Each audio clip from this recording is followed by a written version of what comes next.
ఎప్పటికప్పుడు తాజా వార్తలను అందిస్తున్న టీవీ1 తెలుగు న్యూస్ కు స్వాగతం. ఆదోనిలో ఆంధ్రప్రదేశ్ రాష్ట్ర పత్తి రైతుల సమ్మేళనం ఏపీ రైతు సంఘం రాష్ట్ర గౌరవ అధ్యక్షులు పి రామచంద్రయ్య అధ్యక్షతన స్థానిక రోషన్ గార్డెన్ హాల్లో మంగళవారం జరిగింది. రాష్ట్రం నలుమూలల నుంచి వందలాది మంది రైతులు హాజరై ఈ సమ్మేళనంలో వ్యవసాయ రంగాన్ని రక్షించేందుకు తక్షణ చర్యలు తీసుకోవాలంటూ నేతలు పిలుపునిచ్చారు. ఈ కార్యక్రమానికి అఖిల భారత కిసాన్ సభ జాతీయ అధ్యక్ష కార్యదర్శులు రాజన్ క్షీర్సాగర్, రావుల వెంకయ్య, ఆంధ్రప్రదేశ్ రైతు సంఘ రాష్ట్ర అధ్యక్ష కార్యదర్శులు ఈశ్వరయ్య, కేవీవి ప్రసాద్ ముఖ్య అతిథులుగా పాల్గొన్నారు. రైతులతో నేరుగా మాట్లాడిన వారు ప్రస్తుత వ్యవసాయ పరిస్థితులు, రైతులు ఎదుర్కొంటున్న సంక్షోభం, మద్దతు ధరల సమస్య, పెరుగుతున్న ఉత్పత్తి వ్యయాలు, నీటి కొరత తదితర అంశాలపై ఆందోళన వ్యక్తం చేశారు. ఈ సందర్భంగా నేతలు కేంద్ర ప్రభుత్వం ప్రవేశపెట్టిన తరువాత భారీ నిరసనలతో వెనక్కి తీసుకున్న వ్యవసాయ చట్టాలను తీవ్రంగా తప్పుపట్టారు. రైతుల ప్రయోజనాలను పరిగణించకుండా కార్పొరేట్ సంస్థల ప్రయోజనాల కోసం ఆ చట్టాలు రూపొందించబడ్డాయని వారు పేర్కొన్నారు.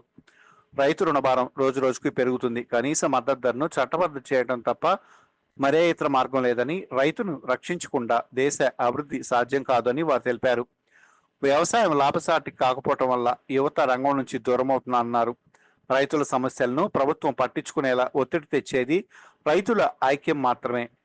ఈ సమ్మేళనం రాష్ట్ర వ్యాప్తంగా పోరాటాలకు నాంది అవుతుంది. ప్రభుత్వం ఎలాంటి ఆంక్షలు లేకుండా రైతుల నుండి సిపిఐ ద్వారా పత్తి కొనుగోలు చేయాలని డిమాండ్ చేశారు.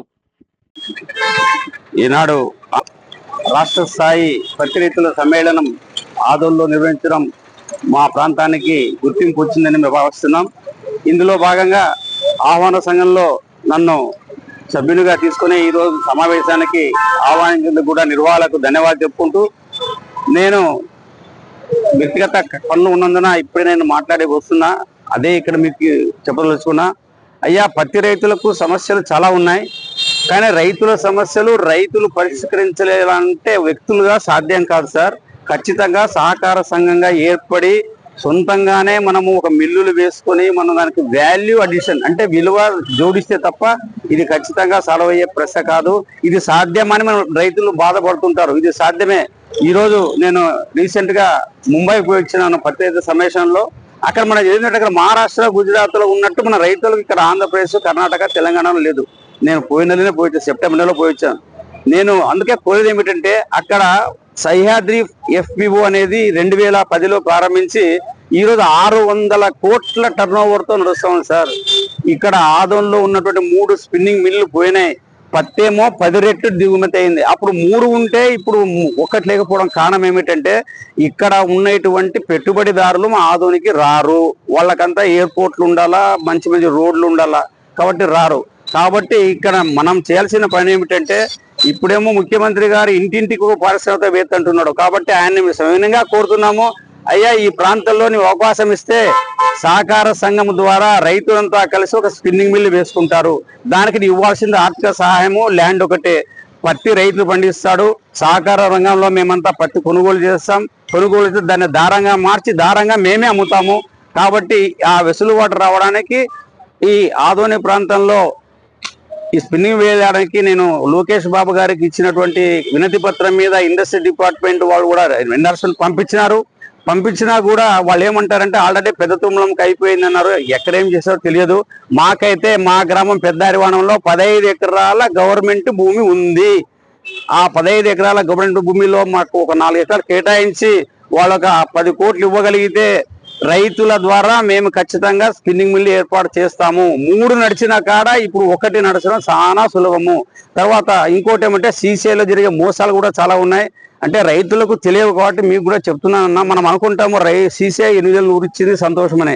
ఎంతమంది అమ్ముతాం 8,100కు? వాడు కొనేది పాల భాగమే, 30 భాగం పత్తి బాగలేదు, తేమ ఉంది, అది ఉందని బయటకు వేసేస్తున్నాడు. కాబట్టి అక్కడ దెబ్బతింటున్నాం. కాబట్టి ఆ రైతులు ఏం కావాలా? నాణ్యమైన పత్తి ఉంది. కాబట్టి నేను ఈ విషయంలో కూడా మన హైదరాబాద్ లో మీటింగ్ పిలిచి చెప్పిన, ఈ సీసీఐ భాగవతం తీసేసేయండి. సీసీఐ చేయాల్సిన గవర్నమెంట్ చేసిన పని ఒకటే. ఈరోజు మార్కెట్ లో ఏం రేటు పోయిందన్నా? 7,700 800 పోయింది. 6,000 కాదు, హైయెస్ట్ రేటు 7,000 అంటారన్న. 7,000 అయితే గవర్నమెంట్ 8,100 పెట్టింది కదా. 11 డైరెక్ట్ ఆ బ్యాంకులో అకౌంట్లు వేసేవానికి రైతు అకౌంట్కి ఎవరు వద్దంటారు. నేను ఈ సమాచారం ఎందుకు? తర్వాత ఇంకొకటి, రైతులకు తెలియని విషయాలు నాకు తెలిసిన విషయాలు బహిరంగ చెప్పడం కూడా ఇబ్బందే. ఖచ్చితంగా సిసిఐ రూపంలో తీసుకునే దూది వెనకాల సిసిఐ అదే విధంగా ఫ్యాక్టరీ యజమానులకు లాభాలు ఉన్నాయి. రైతుకే ముడుతుంది ఇక్కడ, కానీ ఇంతకన్నా పెద్ద మొత్తం వాళ్ళకి ముడుతూ ఉంది. అది ఎవరు తెలియడం లేదు. మళ్ళీ జర్నలిస్టులు దాన్ని బయట తీస్తారో ఎవరు తీసేది కానీ అది చాలా ఉంది సార్. అందుకోసమే సిసిఐ అనేటువంటిది మూసేసేయాలా. ఇంకొకటి ఆదాయం సిసిఐకి 6%, 10% అనేది నంబర్ ప్రకారం 10 నంబర్ అంటే ఒరిజినల్, 6 నంబర్ అంటే ఒరిజినల్ అంటున్నారు. అదైతే మీరు ఎదుగుతారు. ఇప్పుడు ఏం లేదు సార్, దాంట్లో నాణ్యత ఒకటి ఉంటుంది, తేమ శాతం ఒకటి ఉంటుంది. తేమ అనేటువంటిది వాళ్ళు దినం పేపర్లో చేస్తున్నారు, మీకు 8% కంటే ఎక్కువ ఉండకూడదు, 10% కూడా ఆ తేమ శాతం మీద రేటు. తర్వాత పొడుగు పింజ పెట్టి అంటే దాన్ని ఎంఎం అంటారు సార్, 30 mm, 28 mm అంటే వస్తుంది. దాని మీద కూడా రేటు నిర్ణయిస్తారు. ఇదే ఉండేది. ఇంకా వేరే సిసిఐకి 16 నంబర్కి సిసిఐ ఒరిజినల్ అదే అంట. అవును, మళ్ళీ ఇప్పుడు 10 నంబర్ అంటే లాక్ చేసేసారు. అవును, తర్వాత నేను అనేది తీసుకోరు కాబట్టి నేను చెప్పేది.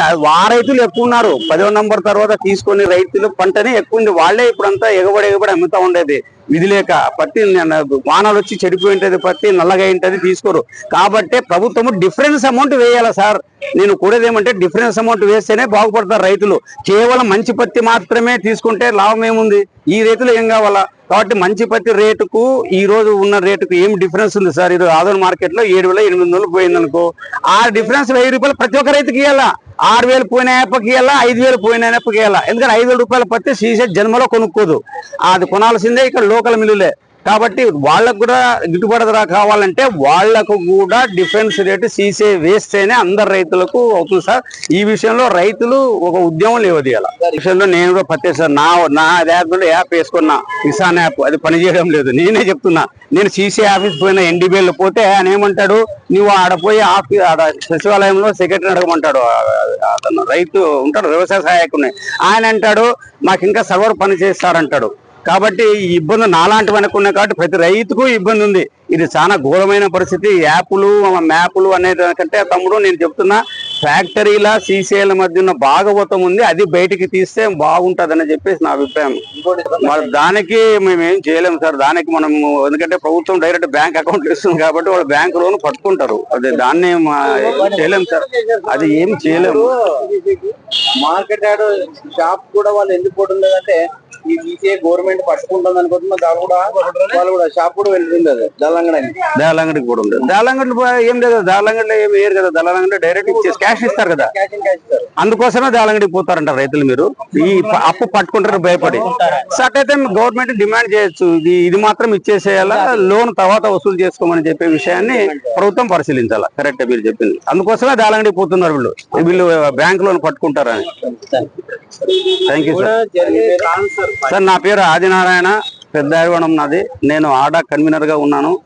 అదే విధంగా నేను రైతు సంఘంగా కూడా నేను పనిచేసినాను. నా కరపత్రాలు కూడా ఇప్పుడు అక్కడ ఇచ్చిన పంచుతున్నారు సార్. దయచేసి నేనైతే శ్రమించడానికి రెడీగా ఉన్నాను. మాకు అవకాశం ఇస్తే పని చేస్తానని చెప్పేసి మనం చేస్తున్నాం. Thank you sir.